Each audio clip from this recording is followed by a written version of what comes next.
Welcome to বিবলিওফাইল। আমি ইন্দ্রনীল চলে এসেছি একটা বুক রিভিউ ভিডিও নিয়ে। তো শুরু করা যাক।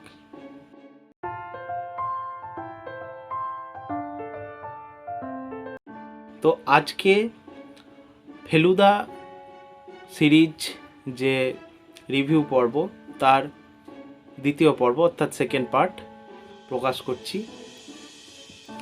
আজকে ফেলুদার যে দুটি বইয়ের রিভিউ করব, বই দুটি হচ্ছে ফেলুদা সিরিজের যে পার্ট বইগুলি রয়েছে তার চতুর্থ এবং পঞ্চম ভাগ, অর্থাৎ ফেলুদার পাঞ্চ এবং ফেলুদা একাদশ।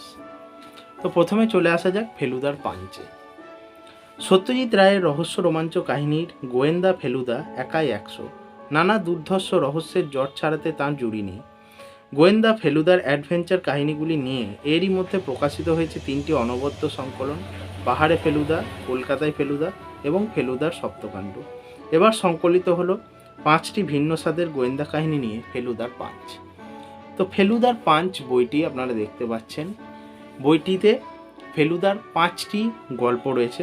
গল্পগুলি হলো বাক্স রহস্য, রয়্যাল বেঙ্গল রহস্য, ছিন্ন মস্তার অভিশাপ, টিনটোরেটো যিশু এবং নয়ন রহস্য।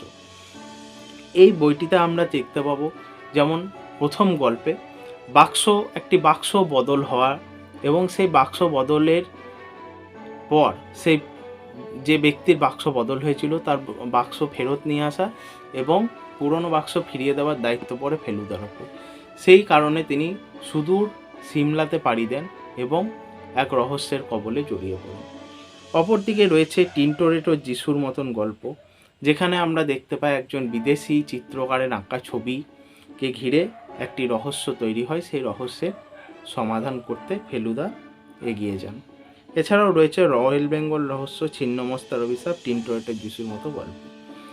বইটিতে রয়েছে সত্যজিৎ রায়ের আঁকা বিভিন্ন ছবিগুলি। এছাড়াও আপনারা পেয়ে যাবেন রোমাঞ্চকর কিছু অভিজ্ঞতা।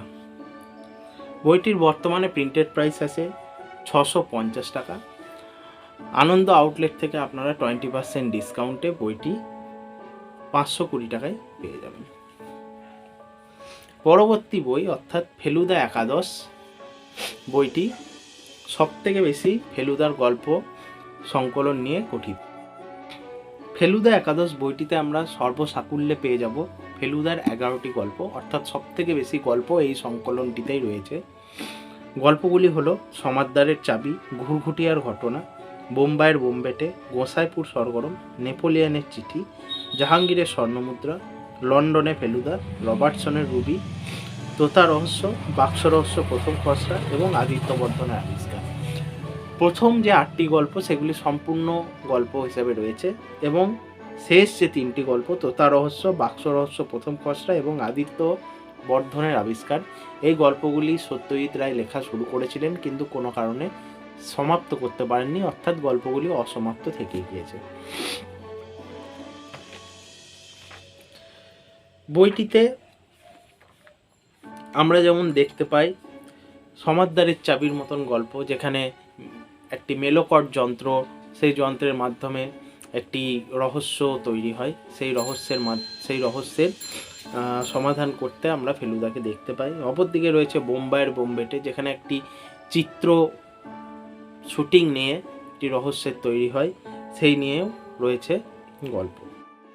এছাড়াও গোসাইপুর সরগরম, নেপোলিয়নের চিঠি, জাহাঙ্গীরের স্বর্ণমুদ্রা, রবার্টসনের রুবি, লন্ডনে ফেলুদা প্রভৃতি গল্পগুলি। লন্ডনে ফেলুদা গল্পতে আমরা দেখতে পাই এক রহস্যের সমাধান করতে ফেলুদা পৌঁছে যান লন্ডনে এবং সেইখানে তিনি নিজের গুরু হিসাবে শার্লক হোমসকে মেনে নেন এবং এই গল্পে শার্লক হোমসকে তিনি তার গুরু বলে দাবি করেন।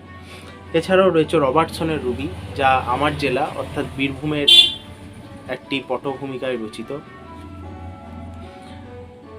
তো এই বইটির গল্পগুলি অসাধারণ এবং প্রত্যেকটি গল্পই প্রচুর পরিমাণ উৎসাহ দিয়ে পড়েছিলাম যখন প্রথমবার বইটি পড়ি। বইটির বর্তমান প্রিন্টেড প্রাইস রয়েছে 500 টাকা। আনন্দ পাবলিশার্সের আউটলেটে আপনারা 400 টাকায় বইটি পেয়ে যাবেন এবং ওয়েবসাইট থেকে অফারে ম্যাক্সিমাম 25% ডিসকাউন্ট পেতে পারে। তো এই হলো ফেলুদা সংক্রান্ত আমার ভিডিওর দুটি পার্ট। ফেলুদা আমাদের কাছে চিরস্মরণীয় হয়ে থাকবেন, আমাদের চিরকালের হিরো হয়ে থাকবেন। সত্যজিৎ রায়ও আমাদের কাছে বিশ্ববরেণ্য একজন চিত্র পরিচালক এবং লেখক হয়ে থাকবেন। তার প্রতি শ্রদ্ধা জ্ঞাপন করে আজকে আমার পর্ব আমি শেষ করছি। আমার ভিডিও ভালো লাগলে লাইক করুন, কমেন্ট করুন, শেয়ার করুন এবং অবশ্যই সাবস্ক্রাইব করে সাবস্ক্রাইবের পাশের বেল আইকনটি প্রেস করে নিত্য নতুন ভিডিওর নোটিফিকেশন পেতে থাকুন এবং আমাদের পাশে থেকে বিপ্লবীয় ফাইলকে এগিয়ে যেতে সাহায্য করুন। ধন্যবাদ, ভালো থাকবেন, শুভরাত্রি।